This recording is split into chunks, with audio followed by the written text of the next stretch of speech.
असंगठित अर्थव्यवस्था पर दूसरा बड़ा आक्रमण जीएसटी। जीएसटी यूपीए का आइडिया था। एक टैक्स, कम से कम टैक्स, साधारण सरल टैक्स। एनडीए का जीएसटी बिल्कुल अलग है।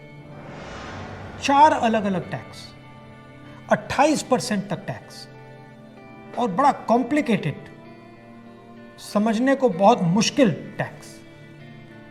जो स्मॉल एंड मीडियम बिजनेसेस हैं वो इस टैक्स को भर ही नहीं सकते और जो बड़ी कंपनियां इसको आसानी से भर सकती हैं वो 5, 10, 15 अकाउंटेंट्स लगा सकते हैं। ये 4 अलग अलग रेट क्यों हैं?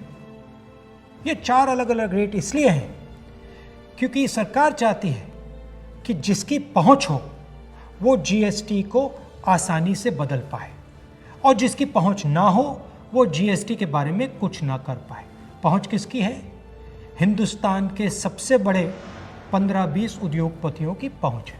तो जो भी टैक्स का कानून वो बदलना चाहते हैं वो इस जीएसटी रेजिम में आसानी से बदल सकते हैं। और एनडीए की जीएसटी का नतीजा क्या है कि आज हिंदुस्तान की सरकार स्टेट्स को जीएसटी का पैसा ही नहीं दे पा रही है। प्रदेश एम्प्लॉइज को, टीचर्स को पैसा नहीं दे पा रहे। तो जीएसटी बिल्कुल फेल है, मगर ये सिर्फ फेल नहीं है, ये एक आक्रमण है गरीबों पर, स्मॉल एंड मीडियम बिजनेसेस पर। जीएसटी टैक्स की व्यवस्था नहीं है, जीएसटी हिंदुस्तान के गरीबों पर आक्रमण है।